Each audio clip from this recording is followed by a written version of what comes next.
Bab ketiga. Arsen tersedak dengan ludahnya sendiri ketika menyadari ucapannya. Ma maksud Arsen? Nah nanti kalau sudah menikah. Ralat Arsen gugup dan panik. Dia tidak ingin Mama Nela tahu apa yang baru saja terjadi. Bisa-bisa dia digeprek nanti. Buruan nikah. Nunggu apa lagi sih? Lagian ngapain kamu nunggu si Divita? Kamu masih belum bisa move on? Cerotos Mama Nela. Jika sudah dalam mode ini, Mama Nela bisa sampai berjilid-jilid ngomelnya. Siapa yang nunggu Devita? Najis. Sungut Arsen kesal dan wajahnya ditekuk. Sedangkan Mama Nela terkekeh mendengar suara kesal putranya. Papa di sini masih mengurus perusahaan yang baru launching.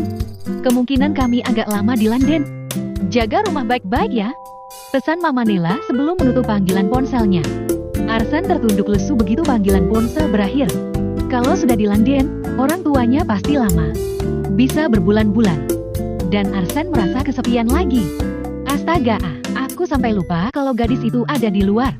Arsen menepuk jidatnya seraya berjalan keluar kamar. Sebaiknya kamu Arsen menahan suaranya ketika melihat Sina meringkuk di rotan. Dilihatnya tubuh gadis itu menggigil kedinginan.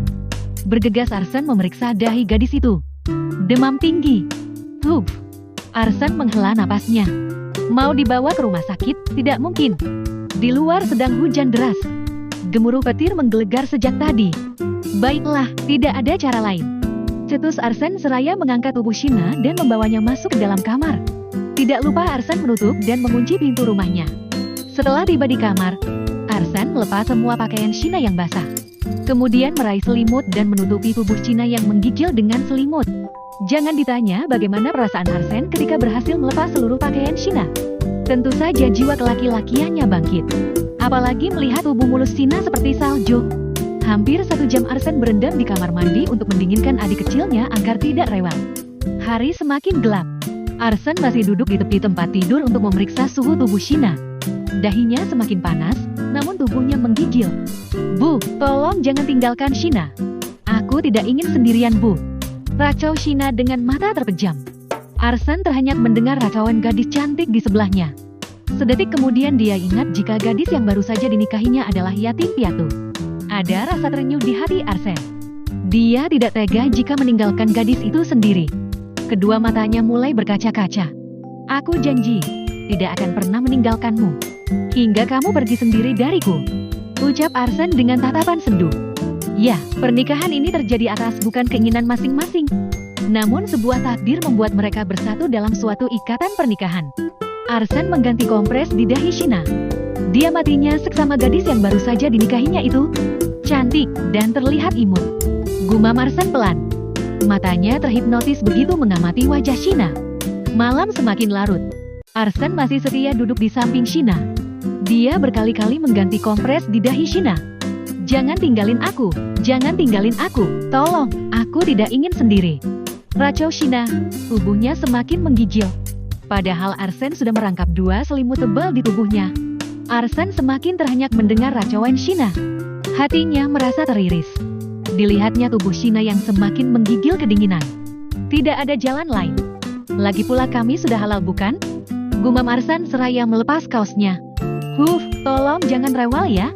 Arsen berkali-kali menghela napas panjang seraya menepuk pelan adik kecilnya. Bergegas Arsen masuk ke dalam selimut Shina, lalu memeluk erat tubuh Shina yang menggigil kedinginan. Kiahaan! Brukik! Terdengar teriakan Shina dan suara benda jatuh di dalam kamar. Ya, Shina yang baru saja siuman, terkejut melihat tubuhnya berada dalam pelukan Arsen. Tanpa sadar dia menjerit dan menendang Arsen hingga jatuh terguling-guling. Aduh! Teriak Arsen seraya memegang punggungnya dan berdiri pelan. Tampak tubuhnya yang polos dan hanya memakai segitiga pengaman terlihat jelas di mata Shina. Yah! Teriak Shina seraya menutupi kedua matanya. Dia merasa matanya ternoda. Arsen yang baru saja terkumpul kesadarannya, kaget mendengar teriakan Shina. Refleks diraihnya selimut yang masih membeli tubuh Shina untuk menutupi tubuhnya. Sedangkan Shina yang tidak siap dengan tarikan selimut di tubuhnya, seketika tubuh polosnya terekspos jelas di mata Arsen. Apalagi sinar mentari masuk ke dalam jendela yang semalam lupa ditutup oleh Arsen. Arsen terpaku melihat tubuh polos di depannya. Cantik sekali. Terlihat putih berseri. Batin Arsen dengan pandangan terpesona. Kiahaan! Teriak Shina lagi begitu menyadari tidak ada pakaian yang melekat di tubuhnya. Bergegas dia menarik kembali selimut yang baru saja ditarik Arsen. Tidak lama kemudian, aksi drama tarik-menarik selimut pun terjadi di kamar itu. Tidak ketinggalan suara sain teriakan nyaring dan serak keluar dari mulut Sheena dan Arsen, layaknya sebuah film horor yang lagi tayang di bioskop. Hingga akhirnya, bruk! Mereka berdua berada dalam satu selimut. Dan tanpa sadar kulit mereka saling bersentuhan.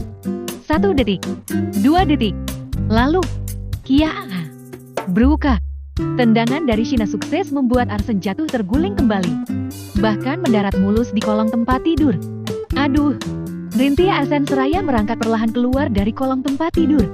Dengan susah payah dia berdiri dan meraih celana kolornya, lalu memakainya. Sedangkan Sheena masih bergelung selimut dengan mata terhipnotis pada perut six-pack Arsen, yang mirip dengan roti soba.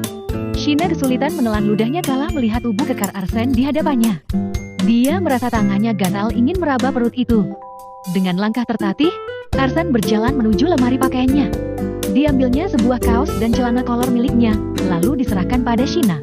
Tidak lupa dia sendiri juga memakai kaos untuk menutupi tubuh kekarnya. Ini, pakai dulu sebentar. Aku akan memeriksa, apakah bajumu sudah kering atau belum. Kata Arsen seraya menyerahkan sepotong baju pada gadis di depannya.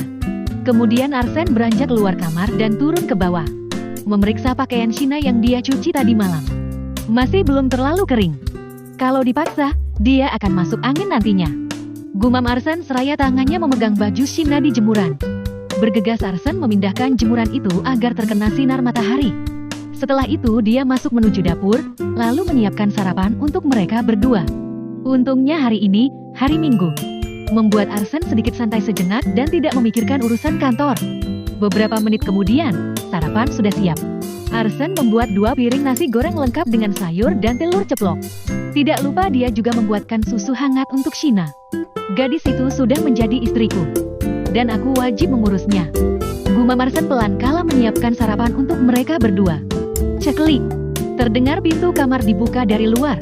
Tampak Arsen masuk ke dalam kamar seraya membawa nampan berisi sarapan. Ayo kita sarapan dulu. Perut kamu sejak kemarin belum terisi. Ajak Arsen seraya mengambil sepiring nasi goreng. Lalu disuapkan ke mulut Sheena. Sheena terhenyak melihat perlakuan manis pemuda tampan di depannya. Kedua matanya berkaca-kaca. Sedangkan Arsen masih menunggu Sheena membuka mulutnya. Ayo, kamu harus makan jika tidak ingin sakit lagi. Bergegas Sheena membuka mulutnya lalu menerima suapan dari Arsen. Nasi gorengnya enak. Apa dia sendiri yang memasaknya? Apa kita tadi malam telah melakukan sesuatu? Tanya Sheena lirih seraya mengunyah sarapannya. Tentu saja, bukankah ketika bangun tadi, kita masih berpelukan? Sahut Arsen polos. Apa?